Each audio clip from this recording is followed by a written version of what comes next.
ఈ నాట్యం అంటే పైన చూడండి, మీకు ఇది ఫ్లవర్ లాగా కనిపిస్తుంది. శతపత్ర కమలం, 100 రేకులు గల పుష్పం, 12 బండలు. ఒక రౌండ్లో 4 పీసెస్ ఉంటాయి. దాని లోపల ఆపోజిట్లో ఇంకో 4 ఉన్నాయి. దాంట్లో ఇంకో 4, ఇలాగా 12 పీసెస్ ఒక ఫ్లవర్ లాగా సెట్ చేశారు. దాని పేరే శతపత్ర కమలం. ఈ హాల్లో చూడండి, ఈ పిల్లర్ పైన అప్సర రంభ నాట్యం చేసేకని వచ్చింది. రంభ నాట్యం చేసేటప్పుడు దత్తాత్రేయుడు వచ్చి తాళం వేస్తూ ఉంటాడు. ఇక్కడ ఈశ్వరుడు వచ్చినాడు, ఈయన నాట్యం చూడటానికి. పార్వతీదేవి నాట్యం చూసేకి వచ్చింది. సూర్య భగవానుడు మేళం వాస్తూ ఉంటాడు. తుంబురుడు వీణవాది, రిటేశ్వర డోలు, నందీశ్వరుడు మృదంగం, పంచముఖ బ్రహ్మ మృదంగం, అక్కడ నటరాజు, ఈయన చంద్రుడు, సనాతన మహర్షి ఋషి. నేను చెప్పిన వీళ్ళందరూ రంభ నాట్యానికి రకరకాల వాద్యాలు మాస్తున్నారు. స్వర్గలోకంలో ఇలాగ జరిగినాయి. అది మనకి ఈడ స్తంభాల్లో చెక్కి చూపించినారంతే. రియల్ రంభ ఇక్కడ రాలే, నాట్యం చేయలే. నేను చెప్తాండే స్టోరీ. ఈ కాళ్ళు చేతులు డ్యామేజ్ అయ్యేది బహుమనీసు కొన్ని విగ్రహాలు పగలగొట్టేస్తారు. ఈ గుళ్ళో ఒక 50 విగ్రహాలు అట్లా మనకి డ్యామేజ్ అయ్యేది కనపడతాయి. అలా ఇట్లా పడుతుంది. ఇట్లా అంటే ఈ బొమ్మ చూడాలి, మీరు ఇది చూడాలన్నప్పుడు ఇక్కడ నిల్చోవాలి.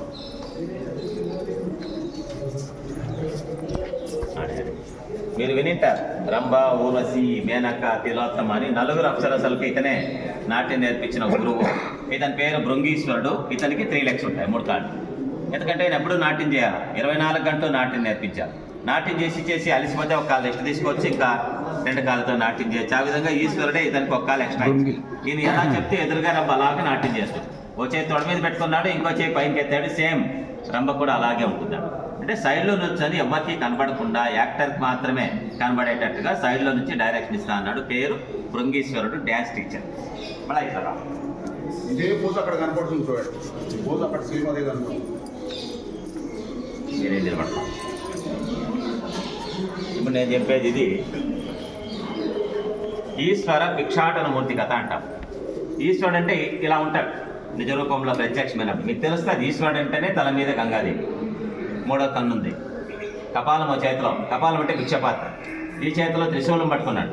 ఒక కొన పట్టుకున్నాడు త్రిశూలం మీద, ఇంకొక కొన ఇలా వీపు పైన వెనకాల ఇచ్చాడు త్రిశూలం.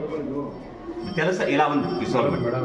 3వ చేతిలో డమరు, 4వ చేతిలో జింకకు మేత తినిపిస్తున్నాడు. అంటే ఇలా ఉన్నాడు శివుడు ప్రత్యక్షమైనప్పుడు అని చూపెట్టినాడు. ఒకరోజు ఈశ్వరుడు భూలోకానికి వస్తాడు. పార్వతీదేవిని పరీక్ష చేయడానికి ఈ విధంగా భిక్షగాని వేషంలో వచ్చి పార్వతి ఇంటి ముందర నిల్చొని భిక్ష అడుగుతాడు. భవతి భిక్షానికి పార్వతీదేవి అన్నం తీసుకొచ్చి పాత్రలో కొంచెం అన్నం వేస్తుంది. పాలు నెయ్యి తీసుకొచ్చి గరిట్లో నిదానంగా కొంచెంగా వడ్డిస్తూ ఉంటే ఈశ్వరుడు పార్వతీదేవిని పరీక్ష చేయాలని ఆమె కట్టిన చీర కిందకి జారి అట్టు చేస్తాడు. చీర కిందకి జారిన ఆమెకు చీర మీద జాస లేదు, భక్తితో ఏకాగ్రతతో వడ్డిస్తాం.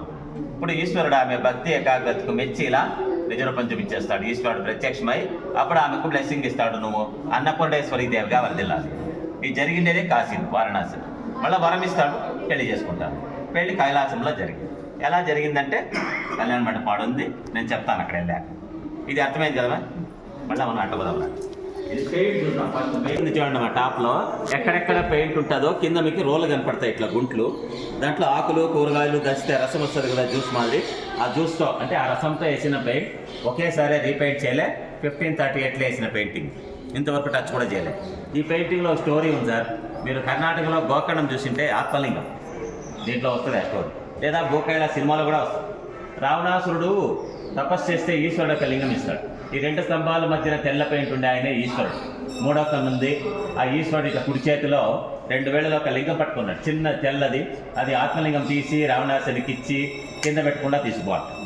ఆయన దాని చేతిలో పట్టుకొని లంకకి వెళ్తూ ఉంటాడు నడుచుకొని. మధ్యదారిలో అడ్డుపడతాడు వినాయకుడు. ఇప్పుడు ఈ లైన్ ఎక్కడ అట్లే ఎనిక్కి తీస్తే మీకు వినాయకుడు కనిపిస్తాడు. నల్ల బాపనాయి మాదిరి కనిపిస్తాడు, పశువుల కాపరిగా. నల్ల బాపనాయి ఆయన వినాయకుడు మారువేషంలో వచ్చాడు. రావణాసుడు అక్కడికి వస్తానే సాయంకాలం అవుతుంది, సంధ్యావందనం చేయాలని లింగం ఈ అబ్బాయి చేతిలో పెట్టి స్నానానికి పోతాడు రావణాసురుడు. ఆయన స్నానం చేస్తుండగానే ఇతను వెంటనే 3 సార్లు పిలిచి బరువు ఎక్కువైపోయిందని రావణాసుడు రాకున్నట్టుగానే లింగం కింద పెట్టేసినాడు. That place Gokarna, Karwar district, Karnataka. ఆడపోతే రియల్ చూడొచ్చు. స్టోరీ మనకి సింపుల్గా 4 బొమ్మల్లో పెయింటింగ్లు వేసి పెట్టారు. మళ్ళీ అటు పెయింటింగ్లో కార్నర్ చూడండి. అమూల్లో ఒక ఆమె పార్వతీదేవి చేతిలో మిర్రర్ పట్టుకొని కూర్చోయింది. ఆమెకు అలంకారం చేయాలని చెలికత్తి 7 మంది వచ్చారు. మన ఇంట్లో పెళ్లి కూతురికి అలంకారం చేయబట్టే బ్యూటీ పార్లర్స్ వస్తారు. ఆ రోజుల్లోనే పార్వతికి మేకప్ గర్ల్స్ వాళ్ళు డిఫరెంట్ హెయిర్ స్టైల్స్, చీర డిజైన్లు ఉన్నాయి. ఈ మాదిరిగా వాళ్ళ అమ్మకం మేకప్ చేసేవాళ్ళు. ఇది అప్పట్లో old hair style, old by new అయిపోయింది. దాన్నే మనల్నంతా ఇప్పుడు కాపీ కొడుతున్నారు. ఇంకా డిజైన్ చూడండి, ఈ 2 స్తంభాల మధ్య డిజైన్ ఉంది ఫ్లవర్ లాగా. మీ ఇళ్లలో సోఫా కవర్లు, డోర్ కట్టను, రొక్కల మీద వస్తున్నాయి. ఆ 2 స్తంభాల మధ్యన వేరే డిజైన్, మళ్ళీ బార్డర్ వేరే డిజైన్. ఇట్లా ఈ హాల్లో డిజైన్లన్నీ ఇప్పుడు లెక్క పెడితే ఈ ఒక్క హాల్లోనే ఉన్నాయి 450 డిజైన్. 500 ఏళ్ల కిందటనే మనకి ఇది చూపించేశారు. దాన్ని మనమంతా ఇప్పుడు కాపీ కొడుతున్నాం. మళ్ళీ విరూపన్న రాజధాని క్యాషియర్, పక్కనే ఆయన తమ్ముడు వీరಣ್ణ సైన్యాధ్యక్షుడు. వీళ్ళిద్దరు విరూపన్న కుమారులు. తెల్ల టోపీలు ఇద్దరు వాళ్ళ హంపಣ್ణ జక్కಣ್ణ అని శిల్పులు. మిగిలిన కొంతమంది వాళ్ళ దగ్గర పనిచేసిన అసిస్టెంట్స్ ఇంపార్టెంట్. 10 మందికి పెయింటింగ్లు వేసి వాళ్ళు మనకి చూపెట్టేస్తున్నారు. ఇంకా ఈ హాల్లో చూసినట్టయితే 70 స్తంభాలు ఈ డ్యాన్సింగ్ హాల్లో ఉన్నాయి. 69 నేల మీద కూర్చున్నాయి. ఇదొక్కటి వేలాడే స్తంభం నేల మీద టచ్ కాలేదు. నేను చూపిస్తాను, ఫస్ట్ వినేసేయండి. గుడి కట్టేటప్పుడే శిల్పులు ఏం చేశారు, మా తెలుగు చూడండి, మా స్కిల్ చూడండి అని ఈ స్తంభంని పైనకి లాగి టాప్లో పెట్టారు కనెక్షన్. కింద ఫుల్ గ్యాప్ ఉంది, 2 ఇంచెస్ గ్యాప్ ఉంటుంది. స్తంభం ఉండింది ఫస్ట్ ఇక్కడ. అది కూడా ఎంత హైట్ ఉంటుందంటే ఇట్లా వేలాడుతూ ఉంది పిల్లర్. ఇట్లా ఉండే పిల్లర్ని ఒక రోజు బ్రిటిష్ వాళ్ళు వచ్చినారు ఇక్కడికి 1902లో వచ్చి. ఇంత పెద్ద స్తంభం, వెయిట్ ఎక్కువ ఉంది కానీ వేలాడుతూ ఉంది. పైన ఏదో సంథింగ్ లింక్ ఉంది, లింక్ తెలుసుకుందామని వచ్చి స్తంభం ఇక్కడ ఉంటే ఐరన్ రాడ్స్ తీసుకొని బలంగా వెనక్కి జరుపుతారు. ఎప్పుడైతే వెనక్కి ఇట్లా పుష్ చేశారో ఇలా ఉండే స్తంభం వాళ్ళు జరిపినప్పుడు కొంచెం ఇట్లా సైడ్కి బెండ్ అవుతుంది, ఇట్లా వాలిపోతుంది. వాలినప్పుడు ఒక ఎడ్జ్ టచ్ అవుతుంది. అది టచ్ అయితేనే టోటల్ హాల్ ఇది కదులుతుంది. టాప్ అంతా ఇట్లా డిస్టర్బ్ అవుతుంది. మీరు చూడొచ్చు, ఈ పిల్లర్ పైన అడ్డడు ముందు చూడండి. ఆ పక్కన ఒక తిరిగి సైడ్ కొంచెం జరిగినట్టుంది. మళ్ళీ అది చూడండి అమ్మా, ఆ పక్క తిరిగి 2 జాయింట్ అయిపోయినాయి. సెకండ్ లైన్లో జరచాను. అప్పుడు ఇంజనీర్స్కి అర్థమైంది ఏమంటే టోటల్ హాల్కి ఇదేనంట కీ పిల్లర్, బ్యాలెన్స్డ్ పిల్లర్. ఇది వేలాడుతుంది అనుకోండి, బిల్డింగ్ షేప్ ఫుల్ టచ్ అయితే బిల్డింగ్ పడిపోతుంది. అట్లా పెట్టారు కనెక్షన్. సెంటర్ ఆఫ్ గ్రావిటీ అనేది దీంట్లో పెట్టారు. ఇప్పుడు మనం ఖర్చు తీస్తామనుకోండి రాదు. ఒక్కన కూర్చోయింది, నేను మీకు చూపిస్తాను, మీకు క్లియర్గా అర్థమవుతుంది కూడా. పట్టుకో అమ్మాయి, ఆ సెల్ వాళ్ళకి ఇచ్చేది పట్టుకొని కూర్చొని ఇలా దీన్ని అప్లై చేయండి. ఇట్లా వస్తాను ఇది చూడండి, ఇక్కడ మాత్రం రాదు. 3 ఇంచెస్ రాలే. ఎంతకు రాలే అంటే మీరు చూస్తేనే అర్థమైపోతుంది. పైనకి పిల్లర్ ఇట్లా సైడ్కి బెండ్ అయింది, వాళ్ళకి కదిలిచ్చినప్పుడు వాలింది కాబట్టి ఈడ 3 ఇంచులు టచ్ అయింది. ఈరోజు ఇది 97% హ్యాంగింగ్ ఉంది. 3 ఇంచెస్ అంటే 3% టచ్ అయింది. ఎప్పుడు టచ్ అయింది? 1902లో టచ్ అయింది. అదే అయితే 1902 బిఫోర్ అయితే ఫుల్ గ్యాప్ ఉండేది, మనం చూడలే, ఉండేదంట. అర్థమైంది కదా? పక్షి ఉంది, ఇది సీతాదేవి పాదం ఉంది, నేను చూపెడతాను. అక్కడ పక్షి చనిపోయిన ప్లేస్ అనుకోండి. అక్కడ మీరు అన్నట్టు పక్షి బొమ్మ ఆడపెట్టాలి. ఆడబెడితే ఎవరికి కనపడదు, ఎందుకంటే బిల్డింగ్ అడ్డం వస్తుంది. కాబట్టి కొత్తగా ఇప్పుడు మనోళ్ళు ఒక 7 ఇయర్స్ అయింది, కొండ మీద పెట్టారు. అది దూరం నుంచి వచ్చే వాళ్ళకి ఒక 4 కిలోమీటర్స్ దూరంలోనే మీరు పక్షి చూసేయచ్చు, కనబడుతుంది. ఓ లేపాక్షి వస్తుంది, నందికాడ వస్తే కనిపిస్తుంది.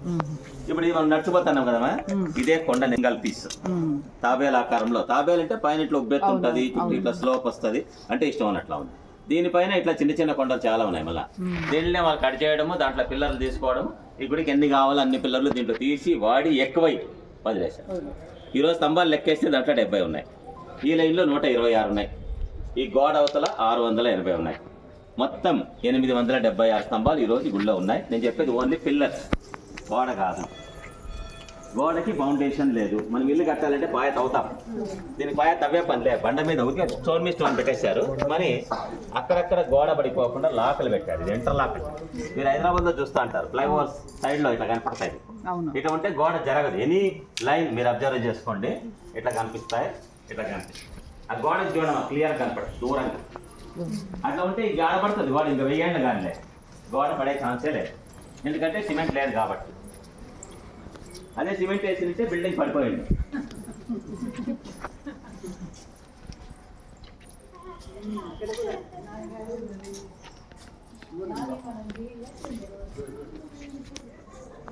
ఇదంతా 2వ ప్రకారం అంటాం మనం.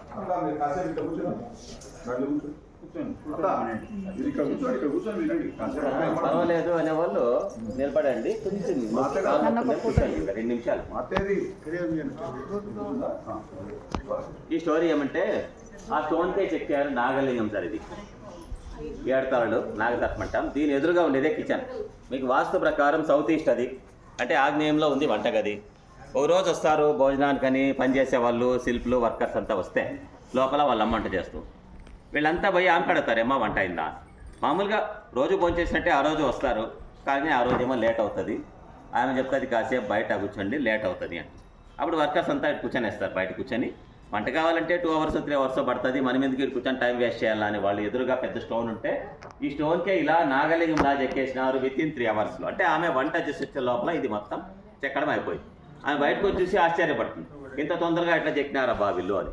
ఆశ్చర్యపంటే మనము దృష్టి అంటాం చూడండి, ఆవిడ కంటి దృష్టికి విగ్రహం 3 చోట్ల పగిలింది. సామెత కూడా చెప్తారు కదా మనకి తెలుగులో, నర దృష్టికి నల్లరాయన పోతుందని.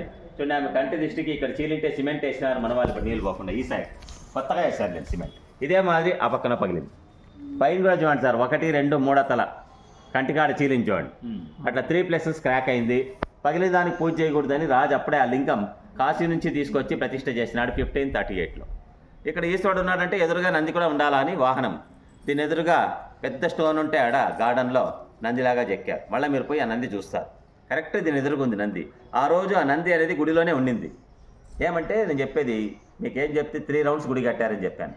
బండ మీద 3 rounds ఉంది, కానీ గుడి కట్టిండేది ఆ రోజు వాళ్ళు 1538లో గుడి కట్టినప్పుడు 7 ప్రాకారాలు గుడి కట్టారు. అంటే 7 rounds గుడి కట్టారు. 7 rounds అంటే 180 ఎకరాలు గుడి కట్టినారు. 180 ఎకరాలు గుడి ఉండేది, ఈరోజు 5 ఎకరాలే ఉంది ఇక్కడ. 175 ఎకరాలు అంటే ఏమైపోయింది, జనాలు గుళ్ళోకి వచ్చి ఇట్లా మంటపాలు పిల్లర్లు ఉంటే ఆక్యుపై చేసుకొని ఇండ్లు కట్టేసుకున్నారు. ఈరోజు 175 ఎకరాలు ఆక్యుపై అయిపోయింది. ఆ రోజు నంది అనేది గుడిలోనే 6th roundలో ఉండేది. అప్పుడు ఇప్పుడు నేనేం చెప్తాను, ఊరు బయట పోయి చూడండి అంటాను. అంటే అది ఆ రోజు గుడిలోనే ఉండేది. అది ఇండియాలోనే నెంబర్ 1. అంతవరకు అప్పట్లో గుడి ఉండేది. దీని పొలమే దృష్టికి 3 places క్రాక్. మన సామెత ఉంది కదమ్మా, నరుల దృష్టికి నల్లరాయన పోతుందని మనం చెప్తుంటారు సామెత. ఆ సామెత నిజమైంది అని మనకి ఇక్కడ చూపిస్తాను. ఇంకా పైన దాన్ని పూజ చేయకూడదు దాన్ని రాజా లింగం తెప్పించేస్తాడు కాశీ నుంచి. ఇంకా ఈ ఈశ్వరుని ఎదురుగా నంది ఉండాలని నంది చెప్పారు. ఆ నంది ఇప్పుడు అది మన ఇండియాలో నెంబర్ 1 అనమాట. 16 అడుగుల హైట్ ఉంది, 27 పొడవు ఉంది, ఏకశిల లేపాక్షిబుల్ number 1. 2nd Thanjavur Tamil Nadu, 3rd Chamundi hills Mysore, Bengaluru 4th. Bengaluru అంటే బుల్ టెంపుల్లో. ఇంకా 5th వచ్చేసి నంది హిల్స్ పోయేదారిలో భోగనందీశ్వరం. వంట చేసింది ఎవరు? శిల్పుల మదర్, పేరంటే మనకు తెలీదు, శిల్పుల వాళ్ళ తల్లి అని చెప్తాం. మళ్ళీ ఇట్లా రండి అక్క, మనం ఇట్లా వస్తేనే స్టోరీ, అక్కడేం లేదు అవతల. వీళ్ళు కర్ణాటక వాళ్ళు అయితే సప్తమాతృకులు అంటారు. వాళ్ళ పేర్లు వచ్చేసి బ్రాహ్మి, వైష్ణవి, ఇంద్రాణి, వరాహి, కౌమారి, మహేశ్వరి, పరమేశ్వరి. ప్రతి ఒక్కరిలో పూజలు చేస్తారు. పార్వతీదేవి డిఫరెంట్ ఫామ్స్ 7 మందికి మనకి చూపెట్టేస్తారు. పార్వతీదేవి అవతారం డిఫరెంట్ నేమ్స్.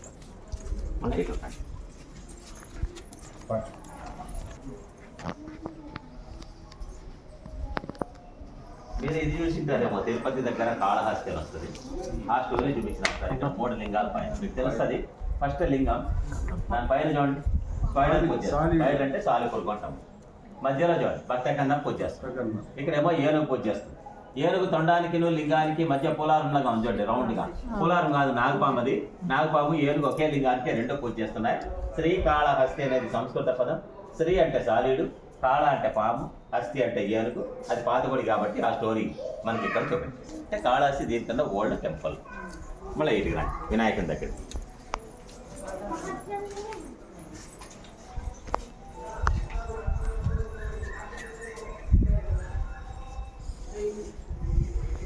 కింద చూసుకొని నిదానంగా రండి, హెచ్చు తగ్గులు ఉంటుంది బండ. వినాయకుడు కొండకే చెక్కారు. మనం ఏదైనా కార్యం చేయాలంటే ఇప్పుడు ఫస్ట్ మన వినాయకుని ఫోటో పెట్టి ఎలాగైతే పూజ చేస్తామో, ఈ గుడి కట్టేటప్పుడు విరూపన్న మొదట ఈ కొండలోనే వినాయకుని చెక్కించి ఇతనికి పూజలు జరిపినాక గుడి కట్టడం మొదలుపెట్టారు. ఇదే స్టార్టింగ్ పాయింట్. కింద వాహనం కూడా చూపించేశారు, ఎలక వాహనం, మూషిక వాహనం. ఇది మీకు ఎర్రగా కనిపిస్తాను. ఊర్లో జనాలు ఏంలే, పండగ రోజు కుంకుమ సింధూరం అంతా పూస్తుంటారు కాబట్టి మీకు ఇది కొంచెం డిఫరెంట్గా రెడ్గా కనబడతా ఉంది. సేమ్ స్టోన్ అది, వేరే స్టోన్ అయితే కాదు. గుడి కట్టేకి విరూపన్న స్టార్ట్ చేసిందే ఎక్కడి నుంచి. ఇప్పుడు మనం అక్కడ కట్టాం.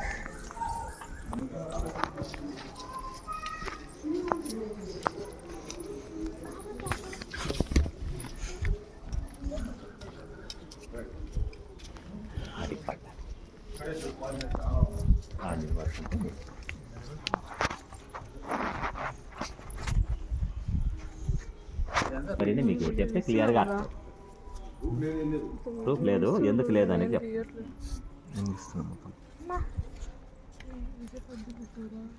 స్తంభాలేమో నిలబెట్టారు అన్నీ. టాప్ మాత్రం కొంచెం వేశారు, అబ్జర్వ్ చేయండి, కొంచెం వేశారు, సగంలో ఆగిపోయింది. ఎందుకు ఆగిపోయింది అనేదే కథ. ఇక్కడ ఈశ్వర పార్వతికి గాను కళ్యాణ మంటపం కట్టిస్తూ ఉన్నాడు ఆయన విరూపన్న. ఇది కట్టే టైంలో డబ్బులు ఇస్తున్న రాజు పెనుగొండలో అచ్యుతదేవరాయలు చనిపోతాడు. రాజు కొడుకులు లేరు, అల్లుడు వస్తాడు అలియారామరాయ అని కొత్త రాజు. వాడికి ఈ గుడి కడతా ఉండే తెలియదు, ఖజాన్లో నుంచి డబ్బు తీసుకొచ్చి దీన్ని ఖర్చు పెడతా అంటే తెలియదు. కొంతమంది ఎనిమిస్ ఉంటారు ఇక్కడ. విరూపన్న కాకున్నోళ్ళు పోయి కొత్త రాజుకి అంతా చాడీలు చెప్పేస్తారు.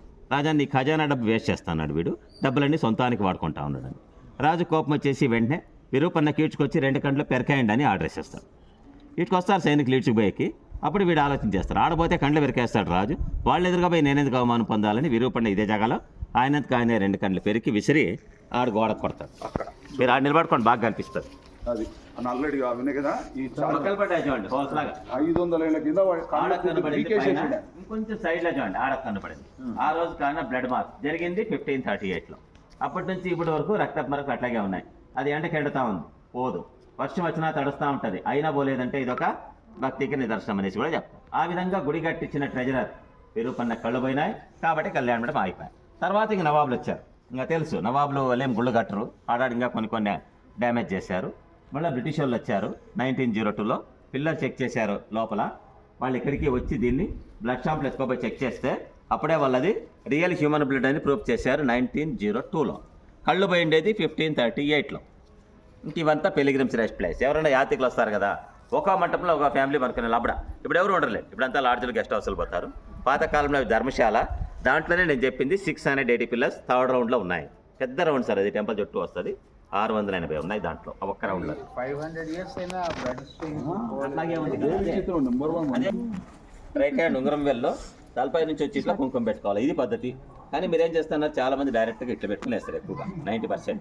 ఇలా పెట్టుకోవడం వల్ల అరిచేయి చూస్తూ కుంకుమ పెట్టుకుంటే వాళ్ళకి ఆయుష్ దక్కుతుందని చెప్పడం జరుగుతుంది. ఇలా పెట్టుకోవాలి. పెళ్ళప్పుడు కూడా చెప్తాడు పూజారి, భర్తతో ఇలా పెట్టించింటాడు. అది పద్ధతి.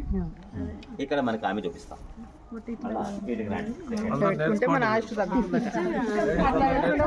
నిలబడుకోండి, మీరు ఆడ నిల్చుంటే ఈ పైన చూడాలి. పద్ధతి ఉంది లేండి. మన ఇంట్లో పెద్దవాళ్ళు ఉంటే కొంచెం ఏజ్ అయిండే వాళ్ళు అట్లా పెట్టుకుంటుంటారు. ఈ పైన చూడండి, ఇక్కడ 2 కోతి బొమ్మలు ఉన్నాయి. మీరు నిదానంగా చూడండి. ఇక్కడ చూడండి, ఆయన చూపించేది చూడండి. 2 కోతులు ఉన్నాయి అక్కడ, 2 కోతులు చెక్కారు. దాన్ని మనం నిదానంగా చూస్తే 4 కనిపిస్తాయి మీకు. నేను చూపిస్తా చూడండి. ఒక కోతి జంప్ చేస్తుంది, ఇది తల ఇక్కడ ఉంది, తోకాడు ఉంది అనుకోండి. ఒక కోతి జంప్ చేస్తుంది కదా సార్, ఇది ఒకటి. మళ్ళా ఇటు నుంచి కింద చూడండి, రెండోది తల తొక వెళ్ళకిలో ఉన్నట్లు, ఇది రెండోది. ఆయన 2 కదా ఇచ్చిండేదాడు. దాన్ని మనం ఇప్పుడు డివైడెడ్ బై చేస్తాం. డివైడెడ్ బై అంటే ఇట్లా గీటు గీస్తాం అంతే, కూర్చొన్నట్టు ఉంటుంది. మళ్ళీ ఇట్లా గీటు గీస్తాం. ఉల్టా అంటే రివర్స్లో ఉంటుంది, తల కింద అంటే ఎక్స్ లాగా ఇట్లా ఎక్స్. ఆ 2 బొమ్మల్ని ఎక్స్ ఇట్లా చేసినామనుకో 4 అయిపోతాయి. అంటే ఆ శిల్పుల చాతుర్యం, మా తెలివి చూడండి అన్నట్టుగా చూపించిన. ఇది సర్కస్, ఇది జిమ్నాస్టిక్. మనం చైనా వాళ్ళు చేస్తారు కదా జిమ్నాస్టిక్ అని, ఇది మన వాళ్ళు 500 ఏళ్ళ కిందనే చూపించినారు. ఇక్కడ వీడో మనిషి, వీడు 2వ వాడు. ఇప్పుడు ఈయన చేత్తో ఆయన కాళ్ళని పట్టుకున్నాడు ఇక్కడ. మళ్ళీ వీని కాళ్ళని విడి చేత్తో పట్టుకుంటాడు. వీడి 2వ కాళ్ళని విడి చేత్తో, మళ్ళీ వీని 2వ కాళ్ళని విడి చేత్తో. ఇదంతా ఒక సైకిల్ వీల్ లాగా అనుకోండి. 500 ఏళ్ళ కిందటే సర్కస్ కూడా ఉన్నాయి అని చెప్పేసి మనకి ఇక్కడ వాళ్ళు చూపించేసి, మేము ఇండియన్ జిమ్నాస్టిక్ అంటాం, వాళ్ళు జపాన్ వాళ్ళు జపానీస్ అంటారు. అంటే ఇది 500 ఏళ్ళ కిందనే ఇక్కడ చూపెట్టేశారు. ఇప్పుడు చూసేది ఈ పిల్లర్లో పెళ్లి ఎలా జరిగింది పెళ్లి అనేది నేను చెప్తాను. ఈశ్వరుడు మధ్యలో, పార్వతీదేవికి పెళ్లి జరుగుతా ఉంది. పూజారి వచ్చినాడు, ఋషి అగస్త్య మహాముని పెళ్లి జరిపించేకి వచ్చినాడు. ఈశ్వరకి బాసికమని కట్టారు, మన ఇంట్లో కడతారు చూడండి అట్లా. పెళ్లి కొడుక్కి ఆమెకు కూడా, పెళ్లి కుమార్తెకు కూడా బాసింగం కట్టారు. ఈశ్వర పార్వతి 4 ఫింగర్స్ పట్టుకున్నారు. ఎందుకంటే 4 వేదాలు ఉన్నాయి, ఋగ్వేద, యజుర్వేద, సామ, అథర్వ వేదం. 4 దిక్కులు ఉన్నాయి, తూర్పు, పడమర, ఉత్తర, దక్షిణ. ఆ విధంగా 4 వేదాలు, 4 దిక్కుల సాక్షిగా నేను నిన్ను భార్యగా స్వీకరిస్తా ఉన్నానని దీని అర్థం. ఈ తర జరుగుతుంది పెళ్లి అక్కడ కైలాసంలో. ఈ పెళ్లి చూసేకి అప్పుడు అక్కడికి ఎవరెవరు వెళ్ళారు అనేది నేను చెప్తాను. ఇప్పుడు మన ఇంట్లో పెళ్లిళ్ళు అయితే కళ్యాణ మండపానికి ఎవరు వస్తారు, చుట్టాలు వస్తారు మెయిన్, తర్వాత ఫ్రెండ్స్, ఊర్లో జనాలు వస్తారు. అట్లా ఈశ్వర పెళ్లికి దేవతలు వచ్చి కూర్చున్నారు. ఇక్కడ ఋషులు కూడా వచ్చినారు. నేను చెప్తాను ఎవరెవరు. మీరు ఈ మధ్యలో నిల్చుంటే చాలు. మీరు అక్కడ నిలబడుకున్నారనుకో మొత్తం అందరినీ నేను చూపిస్తాను. మీకు వాస్తు గురించి ఐడియా ఉంటే అష్టదిక్పాలకులు కూడా దీంట్లో ఉన్నారు, నేను చూపిస్తాను వాళ్ళకి, మీకు ఐడియా వచ్చేస్తుంది. మీరు ఐడియా ఉండండి, మీ చుట్టూ నేను రౌండ్ వేసేస్తాను. ఇది రాండి మధ్యలో. తూర్పు ఈ పక్కన అంటే సూర్యుడు పుట్టేది, ఈ పక్క తూర్పు, ఇది ఉత్తరం అంటే నార్త్ ఈస్ట్ అంటాం ఇక్కడ, అంటే దేవమూల అంటాం.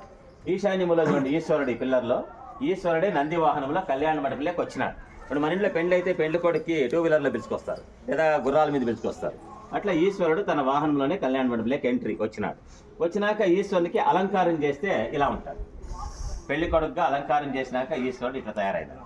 మళ్ళీ అల్లుని కాలు గడిగేకి పార్వతి తల్లి వస్తుంది, మైనాదేవి చేతిలో బొకే పట్టుకోవచ్చు, ఫ్లవర్ పట్టుకోవచ్చు, అంటే మనం పూలు పట్టుకొస్తారే అట్లా.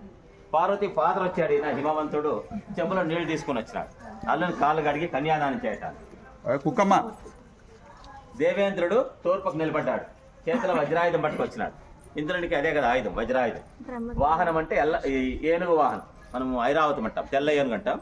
దాని మీద ఆయన వచ్చినాడు. ఇంద్రుడు ఎప్పుడు ఈస్ట్లోనే ఉంటాడు. అది అగ్నిమూల, సౌత్ ఈస్ట్.